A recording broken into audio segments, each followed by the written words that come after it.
Good morning. You're very welcome. This is Visioning the Future Artistic Research Doctorates in Ireland. Today, our seminar series is focused on examination, the PhD examination, and how we do that specifically with the Artistic Doctorates, with there being normally at least two elements, the practical element and normally a critical or reflection element, and how those two things are examined. So we have three discussants this morning, and I'm very pleased to introduce them now. Yvon Bonenfant has been part of this seminar series before. He's our head of theatre at University College Cork here in Ireland since September 2018. He's also visiting professor of research at the University of Winchester. So Yvon is an artist, researcher and adventurer in provocatively rethinking theatre and performance in the time of COVID and beyond. His work focuses on the voice, on sensation and on tactility. He likes voices that do what voices don't usually do and bodies that don't do what bodies usually do. He makes performances, objects and environments starting from these sounds and movements. Helen Phelan has also been part of this seminar series before. She is Professor of Arts Practice at the Irish World Music Academy of Music and Dance at the University of Limerick. Her primary research interests are in singing, ritual and migration, as well as arts-based and arts practice research methods. Her most recent book, Singing the Right to Belong, Music, Ritual and the New Irish, was published by Oxford University Press in 2017. You may know Helen as chair and founder of IMBAS, the Irish advocacy organisation for artistic research. Vida Michelot, we're delighted to welcome Vida back here today. Vida is a dance artist and academic. She has been professor in dance and choreographic practices at Middlesex University since 2012. And prior to that, she was the professor and director of research at the University of Northampton for many years. She, well, importantly for this seminar series, because she's my inspiration, she was the director of the Erasmus Plus funded project, Artistic Doctorates in Europe, third cycle provision in dance and performance, which investigated and created a step change in practice as research inquiries within research level degrees in dance and performance. So the session this morning is going to be chaired by my fantastic colleague and postdoctoral researcher, Dr. Ines Bento Coelho. Ines is a visual artist, researcher and teacher based in Glasgow, UK and in Cork, Ireland. But because of COVID, I've actually never met Ines, even though we've worked very closely. She is then postdoctoral researching for this project. Her practice explores choreographic approaches in installation art, focusing on space awareness and performativity within site-responsive contexts. Ines works across performance, installation and film, and completed a practice-based PhD at the Glasgow School of Art, supported by the Portuguese Foundation for Science and Technology. So Ines, without further ado, I'll pass over to you. Thank you. Thank you, Jules, and thank you all of our panelist members for joining here today. There have been so many issues coming up in doctoral examination, particularly about and around the role of practice. But before we go into that, I'd just like to share, I've just shared on the chat a link. Oh, I need to share with everyone, send it to everyone. There you go. I've just shared a link for the Padlet, which we will be using later on in the session. We'll have a bit of a discussion first, but if you've got any thoughts that come up that you would like to begin adding, go ahead. So the first question that I would like to open the panel to is looking at what are key pressing points or specific issues that you've dealt with that you find are really pressing in terms of doctoral examination. And Yvonne, would you like to start with that? Sure. Okay. So I think I have a little brief list of issues that I think have either repeated themselves or been contentious during examination that I participated in. One is the relationship between regulations and people. And there can be a tendency for some examiners who feel political in any direction about practice being involved in PhDs to make a point to an institution by critiquing a PhD project. So they might take issue with an institution's regulations but manifest that by having problems with the PhD project. And I think that's a really interesting conundrum when it comes up in an examination environment. And I think some of the things that sit alongside that is there a chair? Are examiners briefed adequately in the particular regulations of the institution? Are there regulations in that institution? And I think that links to the notion of making a point through examination another way. Artistic research style PhDs all innovate methodologically in some way right now. And one of the key challenges for an examiner is to ensure that the examiner remains generous to the process and project in a world where we are rewarded for deep critique all the time. It's the challenge of remaining generous while engaging critically with the PhD process. One of the things that is raised for me in how PhD students or candidates respond during an examination is the notion of whether or not they are capable of advocating for their work, and whether they're capable of advocating for that work in multiple languages, and whether they're totally in tune with what they're advocating for. Because sometimes students aren't aware of what's unique about their project, in my view, as an examiner, or not as aware of what's unique as they could be and what their claims to uniqueness might be. And that raises the question of, when does the art advocate for itself? And that's always a really interesting question of, sometimes examiners agree that the art's advocating for itself, but if they were asked to delineate why, they may not be able to verbalize that. And finally, in performance, I think Annette Arlander raised a really interesting question in her seminar with us around the fact that theater and performance PhDs are almost always relating to audience. And there's always some kind of tricky question about whether audience was adequately addressed inside research processes and products. And it's a really interesting one. And all of that circumscribed by, in my view, another challenge that often comes up is internationalization. So people from different territories can have very different views of how PhDs should be formed and structured. And even for those of us from countries of origin where the PhD is extremely combative, and where you present in front of at least 5 examiners in a public forum, the notion of a PhD, which is with one other examiner in a small room, is really strange, and then vice versa. And those things can bring up like unconscious expectations about what artistic research PhDs should be, or semi-conscious expectations. So I think those are some of the challenges that come up in the environment. Thank you.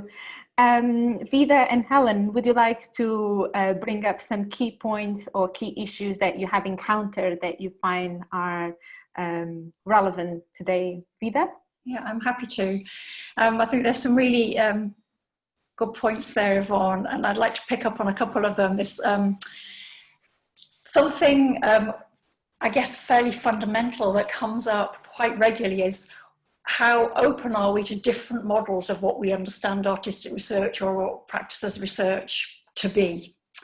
And how ready are examiners to really take on board where the candidate is positioning their approach, rather than imposing a certain kind of model? Because especially if we look internationally, we have very different kind of models of what that means and what that means across different disciplines. How we approach and understand that in creative writing is quite different from how it's played out in a dance PhD typically. But of course, it is in many ways, you might say, the candidate's job to do that positioning. But obviously, you know, they're involved in the depth of their research rather than having to make a case yet again for what is practice research, what is artistic research. Hopefully we've gone past the point where we're forever having to make that case. But certainly as examiners, how open and confident are examiners in really appreciating the range of ways that a practice research PhD might be presented? And that, I think, I just lost you. Did I just lose you? Am I still here? No, my screen did something really weird. My screen went white. I apologize. I don't know what that was, but I'm here. And how that plays in relationship to regulations. So how does an examiner meet the university's regulations, and are those regulations in and of themselves already cognizant of and inclusive of the kinds of outcome that might be coming forward in an artistic doctorate? Or is the candidate forever falling into the normally category, which we find a plethora of in our regulations? It will normally be this, normally be that. Because artistic doctorates tend to lead to a real plethora of outcome, and it doesn't necessarily fit so neatly into a certain word length. And what do we mean? And then how much practice? What is the practice? How is that presented? Which leads me on to another thing that comes up quite commonly, is how and when and in what context is the practice actually examined, which is also points to Yvonne's point about audience. So in the performance field, how does it become possible for the examiner to really engage with the practice in the context in which it was made and presented? And I certainly see partly through practical, it's just about fee structures and the practicality of getting examiners to see work, but PhDs by practice being presented solely through the documentation, when the work is intended to be experiential with an audience. And so as examiners, how do you then engage with that in the way it was intended? Which might be quite different in a creative writing or a film type mode, where its output is perhaps less immediately about an audience, although clearly is about reception in some way. So those are some of the things about how do we position the practice, and how is that then experienced by an examiner, and when in the process, and how does that feed into the end viva defense type moment? Because obviously the examination is of the whole, not just the examination, not just the viva moment. So how does that all play together? So there's some things that I think might be really useful to us to be thinking about together. Yes. Thank you, Vida. I've got some questions on that coming later on, so hold on to that. And Helen, you've got any thoughts you'd like to share in terms of key issues that you have encountered? Yes, thanks, Inish. And everything that Yvonne and Vida have said, I would absolutely concur with. I mean, one of the things that I found really helpful is remembering and thinking about the fact that examination processes have their own deep cultures, and understanding those cultures and the ways in which sometimes that there can be the clashes and dissonances with those cultures. I think of something like even the term, the viva voce, how old and embedded that term is, and everything that implies about a language and speaking and, examination through the use of words. So that's a starting point for me. The very culture of examination is something that I think we need to actively interrogate when we're looking at the examination of artistic doctorates. The number one challenge, I think, and I think both Yvonne and Vida have alluded to this, the number one challenge in examination can often be examiners. And I think that has developed and matured over the years as more examiners have come through the process of artistic doctorates themselves, but many of them haven't, and I include myself in that category. And we are part of traditions of scholarship that have embedded and often hidden values around examination. And related to that, and I think this is a really important point, are cultures of writing. And one of the things that artistic doctorates have really pioneered, I think, are new ways of writing, of new voices, of subjective first-person voices, autoethnographic voices, narrative voices. I would suggest that I think there are still hidden hierarchies. There are, in terms of modes and registers of writing, and though there's tacit acceptance of these different ways of writing, I think they still struggle for equal recognition with more traditional forms of academic writing. And the last point, I suppose, and this picks up on something Vida said, the whole issue of liveness, versus the doctoral mandate for the contribution to the archive. So much of what we do as performers demands the dynamic of liveness, and sometimes this can be in dissonance with the scholarly mandate for something that leaves a trace, something that can be revisited by other scholars. So I think those are the kind of touchstones of tension that I've experienced in the examination process. Thank you, Helen. We've touched upon some of the challenges, but I would like to now focus a little bit on the practice. Vida and Helen already raised some key points.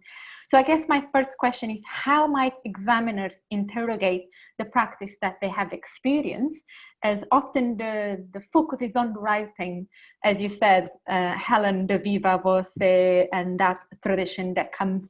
So I wonder if it's possible to shift that focus towards a more hybrid approach, involving more in line with artistic research practice, where the practice and the writing have and hybrid interconnection. But anyone would like to address that question? How might examiners interrogate the practice in equal footing with the writing? Yvonne? What I can say briefly is, in my experience of examining, the examination of practice mostly hasn't come up for the examiners as a profound issue. Often really interesting conversations are had around the practice, and the practice is a starting point. Now, maybe that's because my own doctorate was artistic, and maybe it's because I often examine with people who have a similar kind of doctoral background, or I'm not sure. I think the question, where your question resonates with me, raising aesthetic questions about practice, raising questions about whether the aesthetic goals of a practice were realized, or whether, to what extent the community, if it's a kind of more culturally embedded or community activist kind of work, to what extent the work, a doctoral candidate felt that their work achieved their goals, might be something that comes up in the verbal environment when looking at the work. And discussions over aesthetic choices and what alternative and innovative things someone is doing as part of their aesthetic practice really comes up really often in the examination process. In my personal experience, I think where things get trickier are, the touchy question of, can you ask someone to do corrections on practice? Can you say, oh, well, that practice needs to be improved in the following way, that you might traditionally have done with academic writing? And then the notion of the value systems, and this resonates with Helen's point about examiners, the value systems people bring to reading practice is really critical, because many people undertaking doctorates that include practice are doing it to advance something about practice in their own minds. They're taking a doctoral route because they want to critically engage through doing with the aesthetic values or in public engagement or audience engagement values of their tradition, even if that's an avant-garde tradition that they're engaging with. But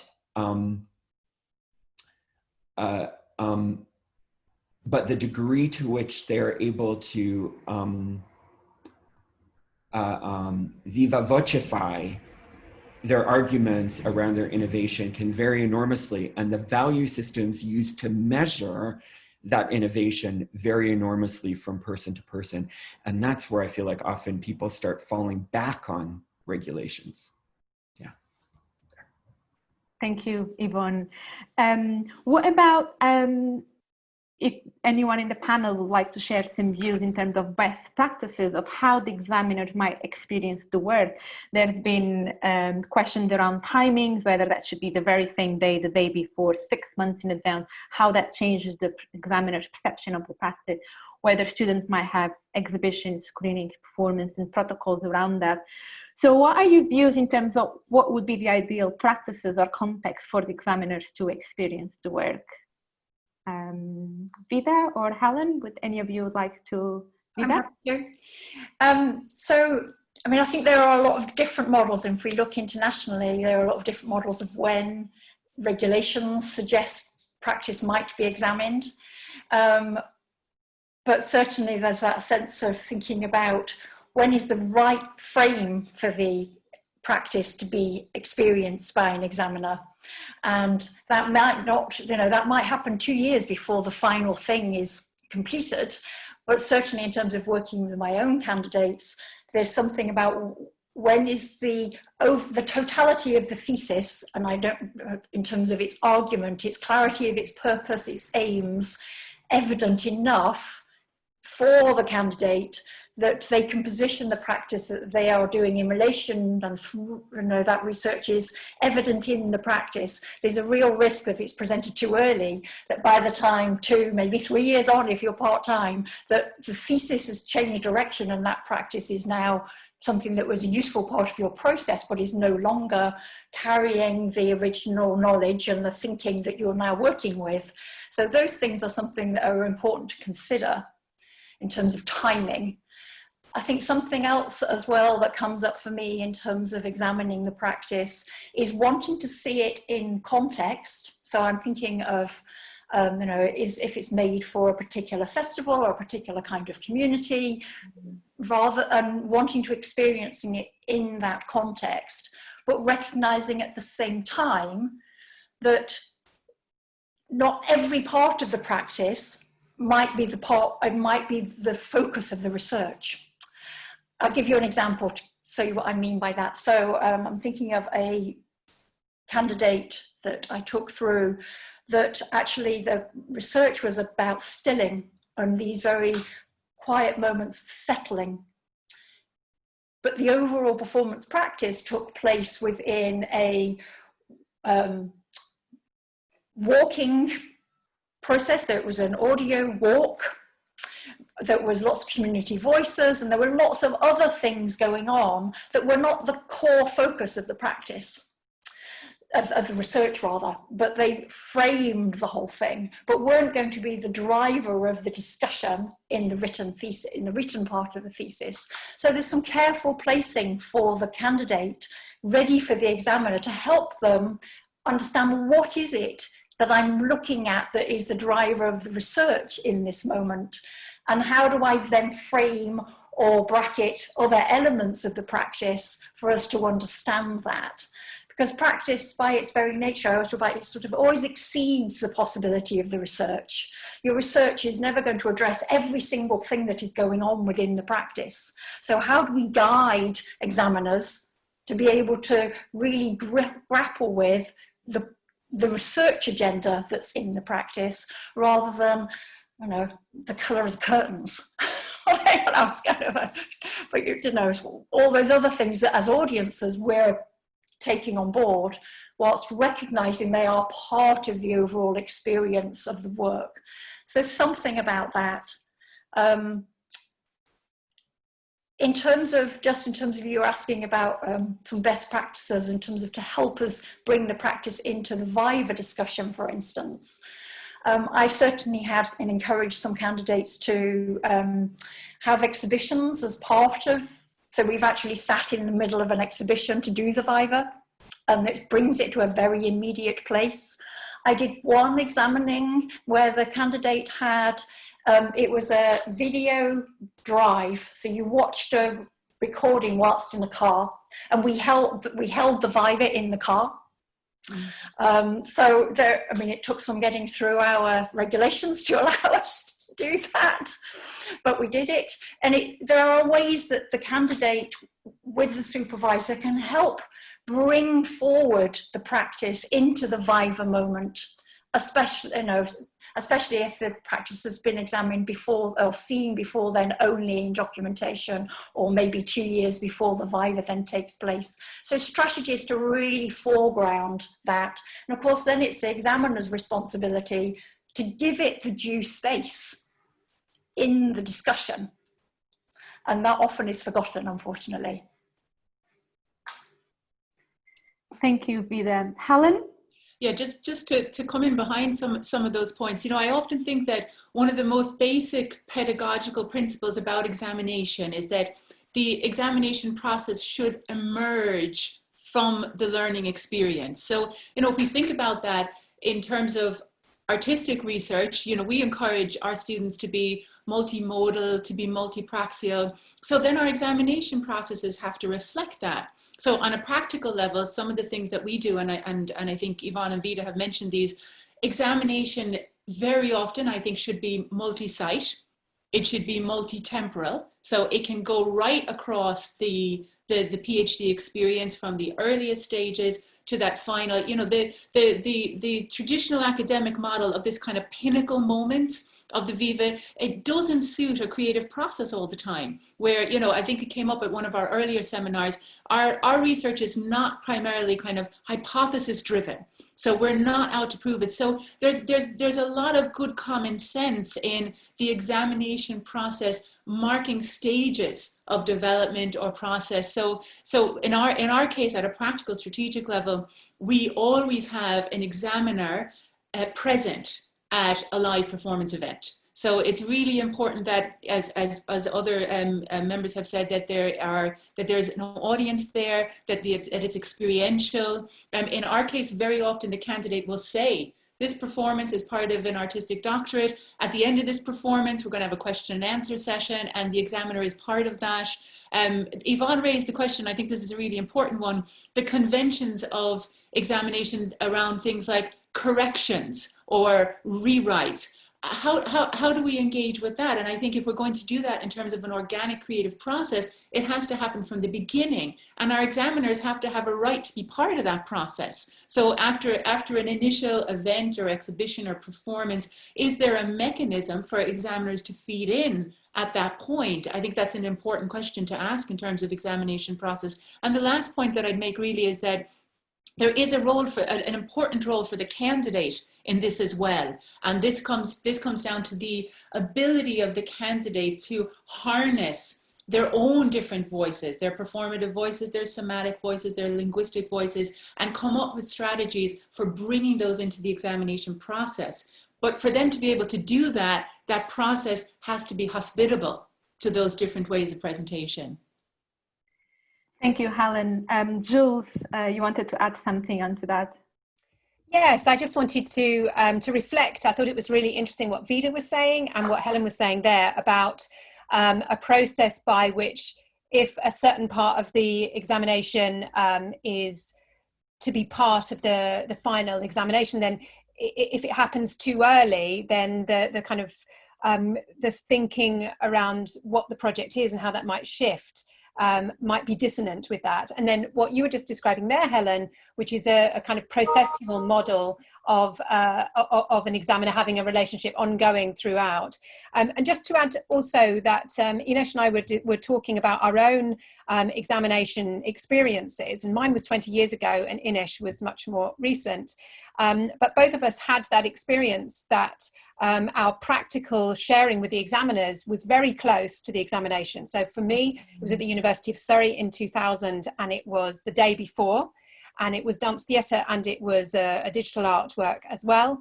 And I was completely exhausted. So that shift as well from doing the practice when it's an embodied practice, and then shifting the next day to that kind of critical defence mode was also something that was really challenging. And Ines, you were sharing that a similar thing happened to you. So I think that's another thing that's really interesting. It's obviously 2 decades later than that, and things have moved on enormously in terms of when I did my Viva Voce.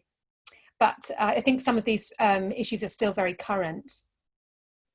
Yes, thank you, Jules. So in my examination case, the showing of the practice was an hour before the actual Viva.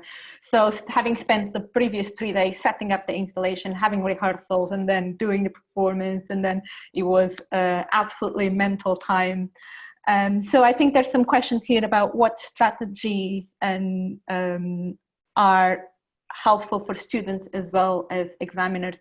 I would like now to think about what is important. We've talked about a lot of we've touched upon some challenges, some key points, but I would like now to reflect, okay, are there any, very briefly, 3 key points that are really important for an examination to be successful? If you could sum it up to 3 key points, I think that would help us unpack the discussion. I don't know who would like to start. Yvonne? I think I just scribbled something down, which I think is really at the core of an enjoyable and fantastic examination process, which is this question of whether there is a unique virtuosity we can discuss. So if an examination process allows me as an examiner access to some weird virtuosity or weird aspect of a not weird virtuosity. So, and that might be an intellectual virtuosity, it might be a practical virtuosity, or it might be both coming together, or there might be no way of dissociating a practical or embodied virtuosity from an intellectual virtuosity in these cases. And I think that's what's really exciting about exams and so fun. I had a colleague in my former position named June Boyce Tillman, and she had examined many PhD exams, and she would always coach her supervisees going into the exam and say, no matter how hard this is, remember, you've got at least an hour where a panel full of people are obsessed only with you. And I think that it is actually a really wonderful moment if the examinee can approach it that way, if they have the support and the courage. So I think it raises, you know, all these questions around how do we create the environment that's generous enough to access the unique virtuosity and then allow that virtuosity to be articulated in these multimodal means and taken seriously. And that's just so fun. Thank you, Yvonne, for sharing that. Helen?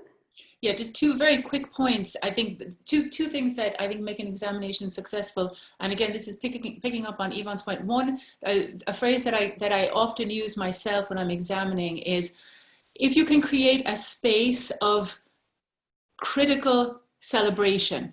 You know, that this space it is a space of critique in the best sense of that word. It is a space to engage in a discourse around what is working, what is powerful, what can be developed, what can be enhanced. But I think the idea of celebration is really important because it implies a generosity, it implies a hospitality, it implies that something has been created, and that in and of itself deserves celebration. And the examination element then brings that element of critique in that. So just as a kind of a philosophical entry point, for me, that's really important. If I could make one very practical point, because again, I think this is really important. There's an issue in examination of artistic doctorates around equality of access, access to standard. Again, when I talked earlier about cultures of practice, and we have very refined regulations around equality of access to written excellence in universities. And that comes right down to your right to be given a PC or a laptop, access to printing services. You know, we work hard to make sure that there's equality of access for all our students. One of my observations is that this is not always the case on the practice side. So questions we need to ask ourselves are, do our candidates have equality of access to, you know, high quality performance space, rehearsal space, recording equipment, editing expertise? The standard of the performative or the artistic element deserves the same level of concentrated detail and equality of access for students. And I think that's a very practical question that we need to ask ourselves in examination. Thank you, Helen. Vida? Yeah, I'm really with you on that, Helen. It's really crucial. One of the recommendations coming out of the Artistic Doctorates in Europe project was about ensuring that actually the facilities, the spaces, the technical support that is needed for an artistic doctorate is considered when taking on candidates in the very first place. This is something that we might offer in multiple and different ways as different institutions, but really recognizing that it's really not okay to take on a candidate and then give them an office space and think that you're doing them a service, you know, that you're offering enough. And I think that comes out as well in the doctoral examination. You know, how we, for example, you know, a lot of things where you end up with your experience, Jules and Anesh, around the practice being shown the day or the hour before is often as much to do with the practical organising and paying of the fee structure for the examiner to travel. And, you know, it's these things, these very practical, simple, seemingly simple things actually mitigate against a good experience. Because we're not putting necessarily the resources in to reflect the nature of the work that's taking place. Now, what does it mean if your examiner needs to travel multiple times to see the work, and how is that resourced by the institution, such that it doesn't always fall, you know, in a lot of cases, you know, it means that you fall out of the budget norms for paying for an examiner. These things shouldn't be the concern of candidates. You know, it's something that as organised institutions we need to look after better. I think a core thing for me, though, in terms of a good examining experience is these ideas around really coming from what the candidate is offering, what the research is offering, rather than the examiner being able to put their own agendas aside and let go of that academic ego thing that comes out quite often, to really say, where is this research and what is it doing, and how do I come to it, and how does it come to me in a very generous way. And caught within that is recognizing the plurality of forms that it might take, and that they all have equal weight if they're well positioned by the candidate in the examination process. So the totality of the different linguistic forms as well as the different creative outputs that might be there, and how do they all beautifully interrelate. Thank you, Helen. I've got, sorry, Avila, I've got too many faces on my screen right now. I've got plenty more questions, but I think I would close up with thinking about examination training. So we've raised up quite a lot of issues in terms of challenges, difficulties, institutional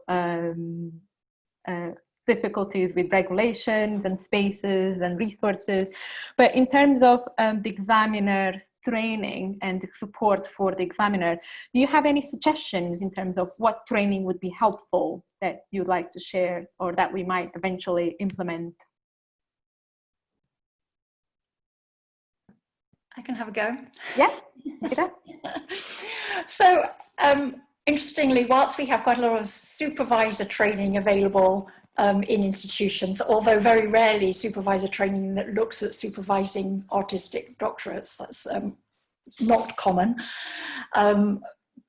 The training that often happens for examiners, if you're lucky, it's I don't know, couple of hours chatting about regulations. And we come to examining based on the experience of somebody's own research, and that's how you get selected as an examiner. But there's certainly something we might share as a community that we might not think of it as training, but something about community sharing of how do we speak of practice? What is it to engage creatively and interestingly in the practice itself, and what are the kind of ways of doing that that take us beyond these kind of objectifying of the thing, but actually entering into it in a more experiential way. And we have many tools and systems that we do this in our artistic world. I'm thinking of things like Liz Lerman's creative response model. You know, there are many of these kind of ways of engaging in conversations about practice that examining we could absolutely bring into thinking and practicing for examination, and that takes us into a different kind of discourse that again reflects the kinds of processes that we're encouraging in the degree itself.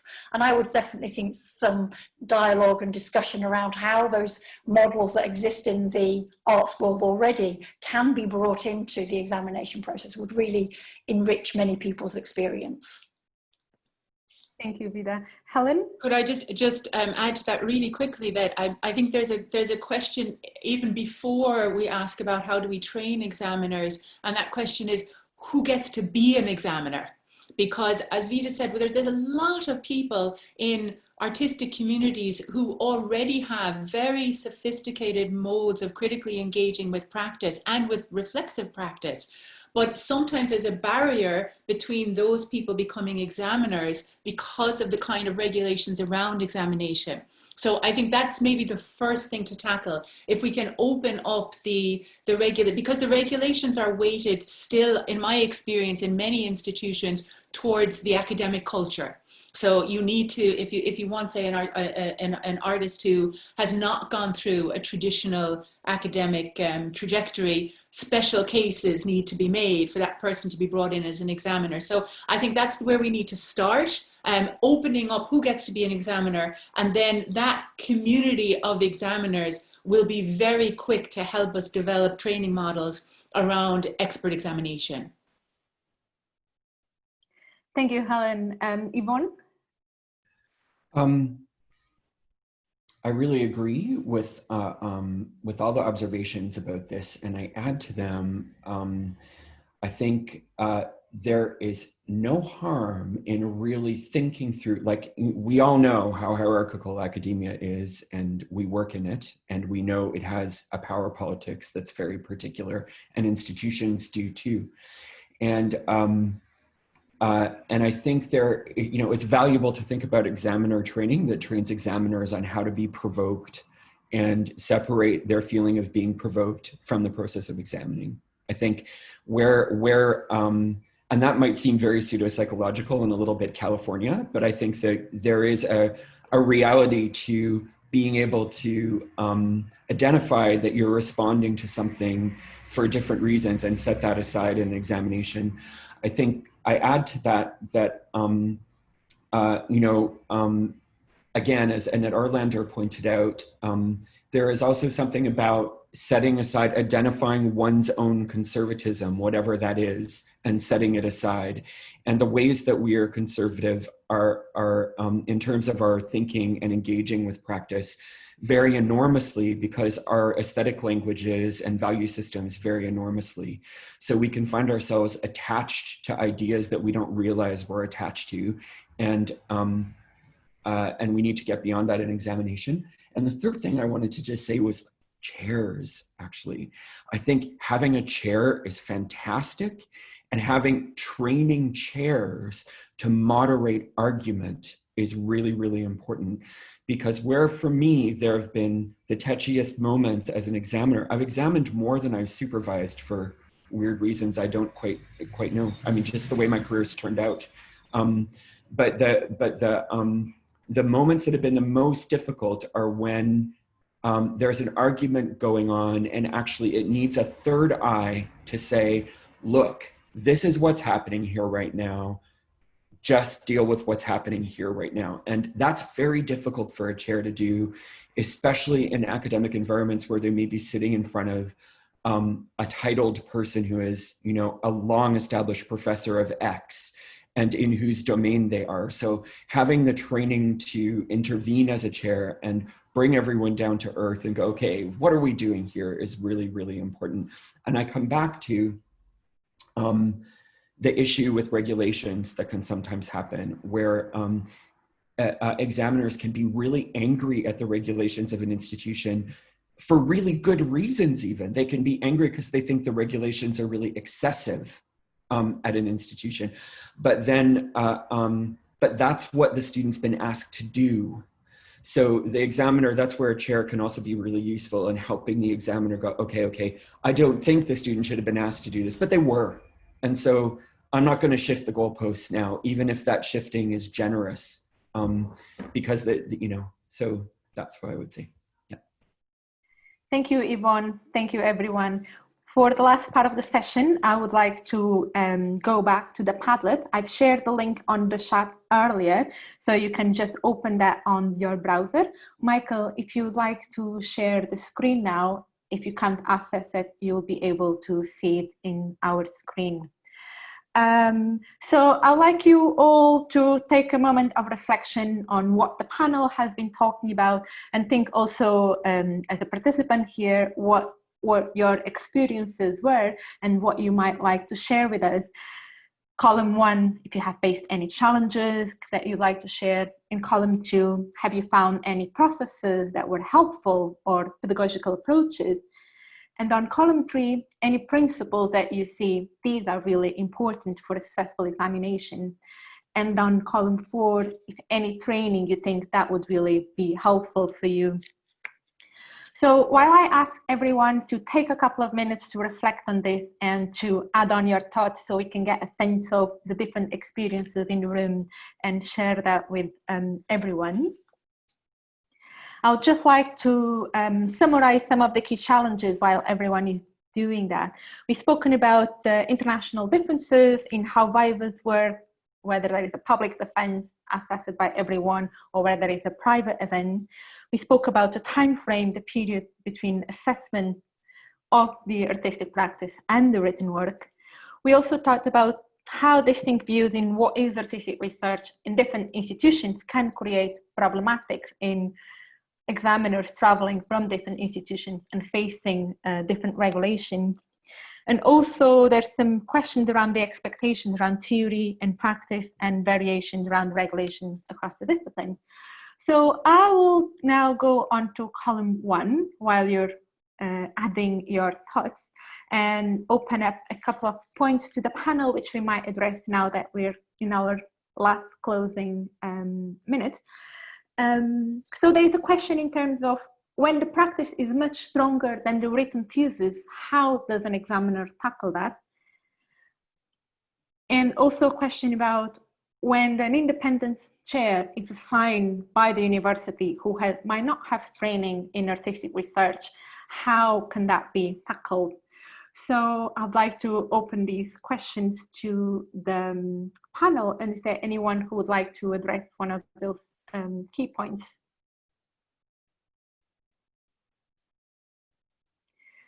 Jules? Yeah, just picking up on that really interesting discussion about chairs, and I think that what has come up repeatedly is how critical regulations are, and how perhaps one of our major jobs is to really engage with the regulations around PhDs in our universities, and acknowledge and try to find ways to shift those regulations that take account of artistic research doctorates, because I think it is, well, it depends actually. I'd be interested to hear from my colleagues, because if they're a good chair, it shouldn't matter necessarily that they are not experienced at artistic research PhDs. If they can chair a meeting because they're not actively contributing to the examination, they're simply chairing the discourse that's happening. So yeah, that's my main point. Thank you, Jules. I would just like to say, to add something to the Padlet, you can just click on the plus sign, and then you can write your comment or reflection and share that with us. Helen? I just want to pick up on the second question there about when the practice is stronger than the written thesis, because this is something that preoccupies me a lot, and I don't really have an answer so much as another question, because of course it happens the other way around too, doesn't it? When the written piece is much stronger than the practice. And it seems to me the question in behind all of that, and maybe this is a little bit controversial, but what is the point of the writing? I think that's a really, really important question, that if we're talking seriously about artistic research, it seems to me that the writing has to be part of the weave of the creative process. And if it isn't, if we're ending up with models that is just saying a practitioner has to write, I think we're always going to have this problem, because they are different skills. Now, it's not to say that practitioners shouldn't write, or that practitioners don't write extremely well, or that writers cannot be excellent practitioners. But I do think that we need to question the relationship between the two, and our insistence, which it seems to me is very much institutionally driven, that no matter what, there has to be a written component, or else it becomes something else. It becomes more vocational, or it breaks down into those other models. I mean, I would be very much of the view that, and I know this might be slightly controversial, that if an artistic doctorate is driven by a research question, the nature of the output should follow that question. That may or may not include writing. Thank you, Helen. Just to let you know, if you've got any questions you would like to address the panel in general or anyone in particular, you can also use the Q&A question button, and we'll get onto those shortly. Jules, shall I pass on to you for column 2? Sure, thank you, Ines. So we have a question here about, in the second column, helpful processes, pedagogies and approaches, helping a student to think about the future beyond the exam and how the exam sets them up for next steps within their career. I noticed, Vida, when looking again at AD, the research project, the Erasmus Plus project, that part of your project was actually engaging with cultural industry. So was that something that you actively saw as an important part of the examination process? And actually throughout. So I'm thinking of reading that question and actually thinking, you know, if we think of that in relationship to how we perceive assessment for all of our undergraduate degrees, assessment is part of learning.